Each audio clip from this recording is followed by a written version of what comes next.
தால்ச்சா இன்னுமே உங்களுக்கு டேஸ்ட்டாக வரணும், இன்னும் நல்லா மணமணம் வரணும், கொஞ்சோண்டு கஸ்தூரி மேத்தியை கையால் இப்படி நொறுக்கி இப்படி போட்டுட்டா மட்டன் தால்ச்சா 10 வீட்டுக்கு மணக்கும். அந்தளவு ஃப்ளேவர் நல்லாயிருக்கும். இந்த மாதிரி மட்டனில் சிக்கன்லாம் நம்ம வந்து கஸ்தூரி மேத்தி சேர்த்துக்கிட்டு அவ்வளோ சுவையாக இருக்கும். இது வந்து சப்பாத்திக்கு ரைஸ்க்கு சூப்பராக இருக்கும். நான் கொஞ்சம் ஒரு 4 சப்பாத்தி சூடாக பண்ணி எடுத்துக்கிட்டேன். கொஞ்சம் சுட சுட சாதமும் வடிச்சிட்டேன். வேறு என்னங்க, வாங்க எல்லோரும் நம்ம மட்டன் தால்ச்சா சாப்பிட்லாம். கண்டிப்பாக ஒரு முறை உங்கள் வீட்டில் இந்த மட்டன் தால்ச்சா செய்யுங்க. அவ்வளோ செலவும் குறைவு.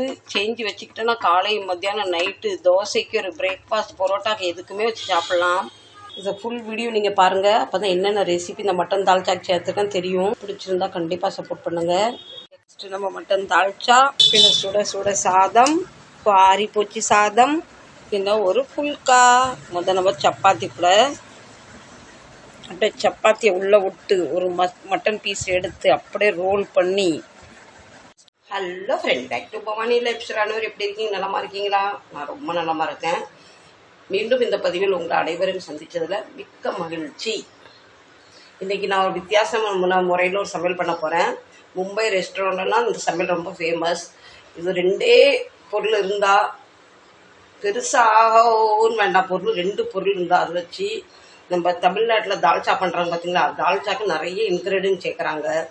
கண்டிப்பாக அதுக்கு மட்டன் வேணும், கொழுப்பு வேணும், நிறைய பொருள் வேணும். இது எதுவுமே வேண்டாம். நிறைய பேர் இந்த காலகட்டத்தில் நான்வெஜ் சாப்பிட்றது இல்லை. அவங்களுக்கும் நான்வெஜ் சாப்பிடணும்னு ஃபீல் வரும். நம்ம இதை செஞ்சு சாப்பிட்டோன்னா நம்ம ஃபுல் நான்வெஜ் சாப்பிட்ட நமக்கு ஃபீல் கிடைக்கும். என்ன இதுன்னு பார்க்கலாமா? இன்றைக்கி நான் என் வீட்டில் பண்ண போகிற டிஷ் வந்து நீங்கள் எந்த வீடியோலையும் பார்த்துருக்க மாட்டீங்க, எந்த ஹோட்டல்லையும் சாப்பிட்ருக்க மாட்டீங்க, சரிங்களா? அதனால் எனக்கு தெரிஞ்சது நான் இன்றைக்கி என்ன பண்ண போகிறேன், சிம்பிளாக நான் எப்போவுமே என்னோடய பதிவில் இருக்கிறத வச்சு எப்படி சமையல் பண்ணணும் எல்லாருக்கும் கொடுக்கணும். அது ஒரு விதமாக 2 விதம் எப்படி பண்ணலாம் அப்படி வீடியோ தான் கொடுத்துக்கிட்டு இருக்கு. இதுவுமே உங்களுக்கு பயனுள்ள பதிவாக இருக்கும்னு நினைக்கிறேன். வாங்க வீடியோக்குள்ளே போகலாம். நீங்கள் ஒரு தடவை இந்த சமையல் பண்ணி சாப்பிட்டீங்கன்னா அடிக்கடி பண்ணுவீங்க. உங்களுக்கு எப்போல்லாம் வந்து மட்டன் குழம்பு சாப்பிடணும், தால்ச்சா சாப்பிடணும் ஃபீல் ஆச்சுன்னா இதை வச்சு டக்குன்னு பண்ணி வீட்டில் உள்ளவங்களுக்கு அத்தனை பேருக்கு அசத்துவீங்க. அவங்க உங்கள்கிட்ட கேட்பாங்க, இதை எது வச்சு பண்ண, திருப்பி பண்ணுன்னு கேட்டு வாங்கி சாப்பிடுவாங்க. அப்படி தான் ஒரு பதிவாக இருக்கும், சரிங்களா? ஆனால் முழுமையாக பாருங்கள். முழுமையாக பார்த்தா தான் உங்களுக்கு அதோட ஐடியா தெரியும். ஸ்கிப் பண்ணி பார்த்தீங்கன்னா உங்களுக்கு புரியாமல் போயிடும், சரிங்களா? வாங்க வீடியோக்குள்ளே போகலாம். இவ்வளோ நேரம் புகழ்ந்து பேசினா நீங்கள் இன்னமோ ஏதோ நினச்சிருப்பீங்க. வேறு ஒன்றும் இல்லை, நம்ம மீல் மேக்கர் சோயா சிங் தான். இது மட்டன் அளவு சத்து கிடைக்குமானா அது எனக்கு தெரியாது. இருந்தாலும் இன்றைக்கி டயட் ஃபாலோ பண்ணுறவங்களாம் இதை கண்டிப்பாக எடுத்துக்கிறாங்க. இதில் நிறைய ப்ரோட்டீன் இருக்குது. மட்டன் சுவை கண்டிப்பாக கொடுக்கும். இதை வந்து அவசர நேரத்தில் நம்ம வெந்நீர் ஊற்றி ஊற வைக்கணும். நான் இதை இப்போ நல்லா ஒரு 10 நிமிஷத்துக்கு முன்னே பச்சை தண்ணியில் ஊற வச்சேன். ஏன்னா நம்ம இதை குக் பண்ண மெத்தட் இருக்குது பார்த்தீங்களா, அவ்வளோ பூவாக வந்துடும். கண்டிப்பாக இதை நீங்கள் ஒரு முறை செய்யுங்க. உங்களுக்கு மட்டன் சாப்பிட்ட ஃபீல் கண்டிப்பாக கிடைக்கும். நிறைய இடத்துல வந்து நமக்கு மட்டன் சாப்பிடணும் போல் தோணும். அன்றைக்கி விரதமாக இருக்கும், வெள்ளி செவ்வாய்க்கிழமை இருக்கும். இதை நீங்கள் செஞ்சு சாப்பிட்டீங்கன்னா உங்களுக்கு அப்படியே நீங்கள் ஒரு 1/2 கிலோ மட்டன் வாங்கி சாப்பிட்ட ஃபீல் கிடைக்கும். மட்டன் விற்கிற விலைக்கு சில இடத்துல நம்மள்கிட்ட வந்து காய்கறி வாங்கி சமையல் பண்ணுறதுக்கே பணம் இருக்காது. அந்த நேரத்தில் இது வந்து நிறைய விலையில் 10 ரூபாய்க்கு வாங்கினாலும் இது பாருங்கள் இவ்வளோ வெறும் 10 ரூபா தான். எப்போவுமே சாம்பார், வத்த குழம்பு, புளி குழம்பு செஞ்சு சாப்பிட்றதுக்கு ஒரு முறை இது செஞ்சு சாப்பிட்டா இது ஒரு வித்தியான டேஸ்ட்டாக இருக்கும். இது சப்பாத்திக்கு ரைஸ்க்கு ரொம்ப நல்லாயிருக்கும். அடுத்து கடலை பருப்பை பற்றி சொல்லவே வேண்டாம். இதில் எவ்வளோ அயன் சக்தி இருக்குது. பருப்பு வகையில் எல்லாமே நல்லா சத்து இருக்குது. இது 2மே சேர்ந்தாலுமே நமக்கு நல்ல ஒரு ப்ரோட்டீன் கிடைக்கும். இதையுமே நல்லா வாஷ் பண்ணி எடுத்துக்கலாம். இவ்வளோ ஜார் எடுத்துருக்கேன். கொஞ்சம் மசாலா தேவையான மசாலா எடுத்துக்கலாம். பூண்டு, ஒரு துண்டு இஞ்சி, 5 பச்சை மிளகா. நீங்கள் காரம் உங்கள் விருப்பத்தனம். நான் இவ்வளோ குவான்டிட்டி எடுத்துருக்கேன், அதுக்கேற்ற மசாலா எடுக்கிறேன். நீங்கள் கூட்டி குறைச்சிக்கலாம். தக்காளி, கொஞ்சமாக மல்லிக்கீரை, கொஞ்சமாக புதினா, இல்லை கொஞ்சமாக ஃப்ரெஷ் தயிர் கொஞ்சம் ஊற்றிக்கிறேன். நான் இது கடையிலேருந்து வேண்டாம் தயிர். உங்கள் வீட்டில் செஞ்ச தயிர் இருந்தால் கண்டிப்பாக தயிர் சேர்த்துக்கங்க. தயிர் சேர்த்தா நல்லா டேஸ்ட்டாகவும் வரும், நல்லா ஜூஸியாக க்ரீமியாக வரதுக்காக தயிர் சேர்த்துக்கிறேன். சின்ன ஜீரகம் 3/4 ஸ்பூன், பெரிய ஜீரகம் 3/4 ஸ்பூன். உங்கள்கிட்ட முழு மிளகு இருந்தால் முழு மிளகு சேர்த்துக்கங்க. என்கிட்ட முழு மிளகு இல்லைன்னு நான் பொடி எடுத்துக்கிட்டேன். ஒரு 5-6 சட்னிக்கு போடும் பார்த்தீங்களா பொரிக்கடலை. இந்த பொரிக்கடலை சேர்த்தா நல்லா ஜூஸியாகவும் நல்லா க்ரீமியாகவும். அதுக்காக 2 ஸ்பூன் தண்ணி ஆட் பண்ணிக்கிறேன். இதை அரைச்சிடலாம். ஜார் எடுத்துலாம் ரெடி. நான் வந்து பொரியலில் சேர்த்துருக்கேன் பார்த்தீங்களா. உங்கள்கிட்ட வந்து காஜு இருந்தால் 2-3 பருப்பு சேர்த்துக்கோங்க. இப்போ நான் என்னென்ன ஸ்பைசஸ் எடுத்துருக்கேன், வீட்டில் இருக்கிறது எல்லாமே கரம் மசாலா 2 எடுத்துக்கிட்டேன். பிரியாணி இலை, இந்த மசாலாவில் வந்து கண்டிப்பாக பெரிய ஏலக்காய் இருக்க பார்த்தீங்களா, கருப்பு ஏலக்காய், பிரியாணி ஏலக்காய், அது ஒன்றாவது சேர்த்துக்கோங்க. நான் தேடி பார்த்தேன் இல்லை. இதில் வந்து பெரிய ஏலக்காய் இருக்கும் பார்த்தீங்களா, கருப்பு ஏலக்காய், அது கண்டிப்பாக சேர்த்துக்கோங்க. என்கிட்ட இல்லை, இப்போ தேடி பார்த்தா கிடைக்கல. இப்போ வாங்கிட்டு வந்து சமையல் பண்ணால் நேரம் ஆயிரும். கருப்பு ஏலக்காய், பிரியாணி ஏலக்காய் சேர்த்தா ரொம்ப மணமாக இருக்கும். குக்கர் வச்சுட்டேன், எண்ணெயும் சேர்த்துட்டேன், கொஞ்சம் கடுகு. இப்போ நம்ம கரம் மசாலா அப்படியே சேர்த்துக்கலாம். இப்போ கொஞ்சமாக பெரிய வெங்காயம் கட் பண்ணி வச்சுருக்கேன். எந்த அளவுக்கு முடியுதோ அந்தளவுக்கு பொடியாக கட் பண்ணிட்டா சீக்கிரம் வேக செய்யும். அதுக்காக சீக்கிரம் வெந்தும் கிடைக்கும், டக்குன்னு கோல்டன் ப்ரௌன் கலர் ஆயிரும்.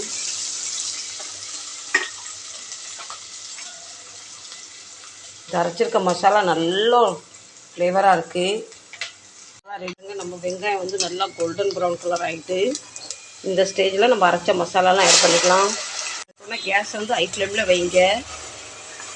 ஆனால் ஒன்று கிண்டி விட்டுட்டே இருங்க, கறி பிடிச்சிருக்கோம்னா அடி பிடிச்சிடக்கூடாது.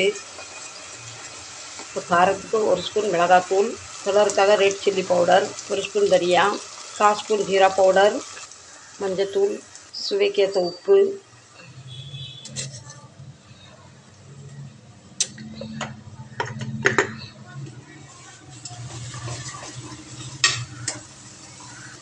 இப்போ இந்த பச்சை மசாலா ஸ்மெல் போகிற வரைக்கும் நல்லா ரோஸ்ட் பண்ணி விட்டுக்கலாம்.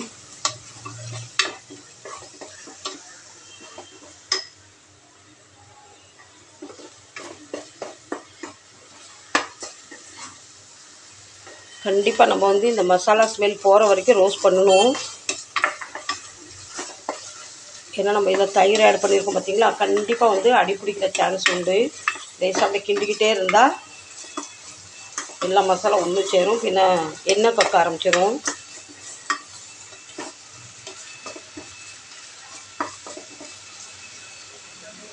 இப்போ நம்ம போட்ட மசாலா வந்து எல்லாமே நல்லா ஆல்மோஸ்ட் வந்து பச்சை வாடை போயிட்டு, இப்போ இந்த ஸ்டேஜில் நம்ம மில் மேக்கர் எடுத்து தட்டிடலாம். மில் மேக்கர் வந்து நல்லா இந்த மசாலா கூட கோட்டிங்காகி வறுபடணும். அப்படி வறுபடுத்தா தான் நம்மளோட தால்ச்சாவோட ஃப்ளேவர் வரும். கண்டிப்பாக நீங்கள் இந்த கிரேவி ஒரு தடவை ட்ரை பண்ணணும். மட்டன் சாப்பிடணும்னு ஆசைப்படுற நேரத்தில் நமக்கு மட்டன் வாங்குற கையில் பணம் இல்லை. இதை நீங்கள் செஞ்சு பார்த்தீங்கன்னா நீங்கள் அசந்து போயிடுவீங்க, அந்த அளவு டேஸ்ட் வரும். ஆனால் இதை நல்லா ரோஸ்ட் மட்டும் பண்ணி எடுத்துக்கணும். இதை நீங்கள் எந்த அளவு வறுத்து எடுக்கிறீங்களோ அந்த அளவு வறுத்து எடுத்துக்கணும். அப்போ தான் யாருமே இது வந்து மீன் மேக்கராக மட்டனான்னு கண்டுபிடிக்க மாட்டாங்க. மசாலா அவ்வளோ ஆகி அதுக்குள்ளே ஃபுல்லாக கோட்டிங் ஆகணும்.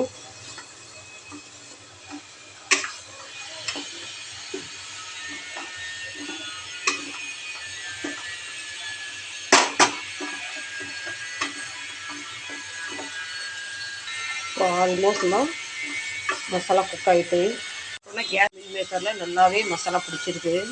இப்போ இந்த ஸ்டேஜில் நம்ம ஊற வச்ச கடலைப்பருப்பு எடுத்து போட்டுக்கலாம். கண்டிப்பாக நீங்கள் இந்த தால்ச்சா பண்ணும் போது கடலைப்பருப்பு வந்து 1 மணி நேரத்துக்கு முன்னே ஊற வச்சுருங்க. அப்போ தான் ஊறினா தான் நல்லா நமக்கு வேகவையும் சீக்கிரம் நல்லா வெந்து கிடைக்கும், நல்லா குழஞ்சியும் கிடைக்கும், நல்லா மேட்ச் ஆகும். இல்லைன்னா கடலைப்பருப்பு வந்து வேகிறதுக்கு நல்லாவே டைம் எடுக்கும். மீதி நம்ம மீல் மேக்கர் வெந்துடும், பின்ன கடலைப்பருப்பு வேகாமல் இருக்கும். அதனால் முடிஞ்ச அளவுக்கு 1 மணி நேரம் 2 மணி நேரம் ஊற வச்சுக்கோங்க. நான் கொஞ்ச நேரம் 1-1.5 மணி நேரம் ஊற வச்சேன்னா. இப்போ இது எந்த ஸ்டேஜில் நம்ம இது கிண்டி எடுக்கணும்னா அவ்வளோ இந்த போட்ட கடலைப்பருப்பு வந்து அந்த எண்ணெயிலேயே ரோஸ்ட் ஆகணும். எண்ணெய் வந்து உங்கள் சுவைக்கேற்ற கூட்டி குறைச்சிக்கோங்க. இப்போ நிறைய பேர் நிறைய ஆயிலெலாம் அவாய்ட் பண்ணுறாங்க. ஆனால் இதுக்கு ஒரு 2 ஸ்பூன் எக்ஸ்ட்ரா நீங்கள் ஆயில் ஊற்றுனீங்கன்னா இந்த பருப்பு நல்லாவே வந்து அதை ரோஸ்ட் ஆகும். 2 ஸ்பூன் மட்டன் மசாலா, இது நான் போட்டது இப்போ மட்டன் மசாலா. இதுக்கு கொஞ்சமாக சிக்கன் மசாலா. நீங்கள் நினைக்கலாம் மட்டன் மசாலா வேறையா சிக்கன் மசாலா வேறேன்னா, மட்டன் மசாலானா கொஞ்சம் நல்லா ஸ்ட்ராங்காக இருக்கும், அதுக்கு இன்க்ரீடியங்கே கூடுதல் இருக்கும்.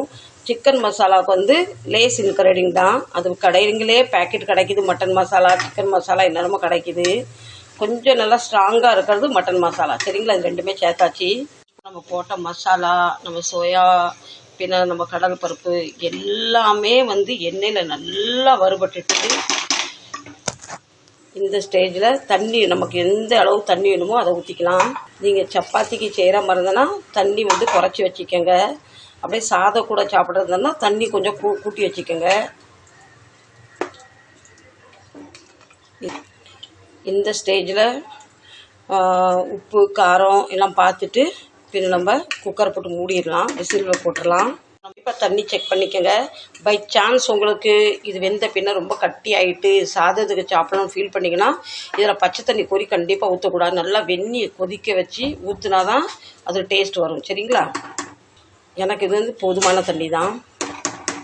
பெரிய பெரிய ஹோட்டலில் இந்த சாப்பாடு ரொம்ப ஃபேமஸாக இருக்கும். நான்வெஜ் சாப்பிடாதவங்க இதை சாப்பிட்டா உங்களுக்கு நான்வெஜ் சாப்பிட்டா ஒரு ஃபீல் கிடைக்கும். கொஞ்சம் குக்கர் மூடிடலாம். இப்போ ஒரு 5 விசில் வச்சு எடுத்துக்கலாம். இப்போ சாப் பண்ணிடலாம். இப்போ விசில் எடுத்துடலாம். இப்போ நம்ம மட்டன் தாளிச்சா எந்த ஸ்டேஜில் வந்துருக்குன்னு பார்க்கலாம். நான் ஒரு மனம் நம்ம மட்டனுமே நல்லா பூ போல் வெந்துட்டு நம்ம போட்டிருக்க அதில் கடலை பருப்புமே பூ போல் வெந்துட்டு தமிழ்நாட்டில் தண்ணியாக வைப்பாங்க. இது வந்து சப்பாத்திக்கு சாப்பாடுக்கு நல்லாயிருக்கும். மட்டன் பாருங்கள் சும்மா சூப்பராக வந்திருக்கு. ஒரு முறை நீங்கள் இப்படி செஞ்சிங்கன்னா வீட்டில் உள்ளவங்க கேட்டு வாங்கி சாப்பிடுவாங்க. மட்டன் தால்ச்சா சூப்பராக ரெடி ஆகிட்டு மும்பை ஸ்டைலில். இந்த ஸ்டேஜில் கொஞ்சோண்டு நம்ம மல்லிக்கீரை ஆட் பண்ணிக்கலாம். அப்புறம் மட்டன் தால்ச்சாவை நல்லா கிண்டி விட்டுக்கலாம். நீங்கள் கண்டிப்பாக ஒரு முறை ட்ரை பண்ணுங்கள். இதை சாப்பிட்டா இன்னுமே உங்களுக்கு டேஸ்ட்டாக வரணும், இன்னும் நல்லா மணமணம் வரணும். கொஞ்சோண்டு கஸ்தூரி மேத்தியை கையால் நொறுக்கி இப்படி போட்டுட்டா மட்டன் தாளிச்சா 10 வீட்டுக்கு மணக்கும். அந்தளவு ஃப்ளேவர் நல்லாயிருக்கும். இந்த மாதிரி மட்டனில் சிக்கன்லாம் நம்ம வந்து கஸ்தூரி மேத்தி சேர்த்துக்கிட்டு அவ்வளோ சுவையாக இருக்கும். இது வந்து சப்பாத்திக்கு ரைஸ்க்கு சூப்பராக இருக்கும். நான் கொஞ்சம் ஒரு 4 சப்பாத்தி சூடாக பண்ணி எடுத்துக்கிட்டேன். கொஞ்சம் சுட சாதமும் வடிச்சிட்டேன். வேறு என்னங்க, வாங்க எல்லோரும் நம்ம மட்டன் தாளிச்சா சாப்பிட்லாம். கண்டிப்பாக ஒரு முறை உங்கள் வீட்டில் இந்த மட்டன் தாளிச்சா செய்யுங்க. அவ்வளோ செலவும் குறவு. செஞ்சு வச்சுக்கிட்டோன்னா காலை மத்தியானம் நைட்டு தோசைக்கு ஒரு பிரேக்ஃபாஸ்ட் பரோட்டாக்கு எதுக்குமே வச்சு சாப்பிட்லாம். இந்த ஃபுல் வீடியோ நீங்கள் பாருங்கள். அப்போ தான் என்னென்ன ரெசிபி இந்த மட்டன் தால்ச்சாக்கு சேர்த்துக்கன்னு தெரியும். பிடிச்சிருந்தா கண்டிப்பாக சப்போர்ட் பண்ணுங்கள். நம்ம சூப்பராக நம்ம மட்டன் தால்ச்சா ரெடி. கண்டிப்பாக நீங்கள் ஒரு முறை இதை நீங்கள் ட்ரை பண்ணுங்கள். சரிங்களா? Cheap and best mutton dalcha ready. சரிங்களா? இப்போ எனக்கு சாப்பிட்டு காட்டுறதுக்கு நேரம் இல்லை. நம்ம வேலைக்கு பிறப்பாச்சு. வாங்க நம்ம கடையில் போய் சாப்பிட்டு பார்க்கலாம். ஃப்ரெண்ட்ஸ், இப்போ வீட்டில் சமையல் பண்ணி நம்ம கடைக்கு எல்லாம் கொண்டு வந்தாச்சு. இப்போ வெறும் சமையல் பண்ணால் போதாது, நான் டேஸ்ட் பண்ணி சொன்னால் தான் உங்களுக்குமே அது சமையல் பண்ணணும்னு ஒரு ஆர்வம் வரும். அதனால தான் உங்கள்கிட்ட நான் எப்படி சாப்பிட்லாம், என்ன சாப்பிட்லாம், நல்லா இருக்கான்னு ரிவ்யூ தர வந்திருக்கேன். வாங்க சாப்பிட்லாம். இது வரைக்கும் பொறுமையாக எல்லோரும் எப்படி சமையல் பண்ண என்ன இன்க்ரீடியன்ட் சேர்த்துன்னு பார்த்தீங்க. இப்போ வாங்க எல்லோரும் அன்பாக சாப்பிட்லாம். நம்ம மட்டன் தாளிச்சா, பின்ன சுட சாதம், ஆரி போச்சு சாதம், பின்ன ஒரு புல்கா. நம்ம சப்பாத்தி கூட அப்படியே சப்பாத்தியை உள்ளே விட்டு ஒரு மட்டன் பீஸ் எடுத்து அப்படியே ரோல் பண்ணி வாயை பெருசாக இல்லாமல் சின்னதாக ஓப்பன் பண்ணி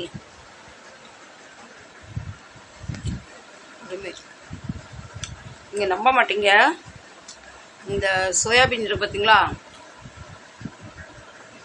இந்த எலும்பு இல்லாத கறி நம்ம வந்து சவைக்கும் போது ஒரு ஜூஸியாக ஒரு சவ்வு மாதிரி வாயில் அரைப்படும்.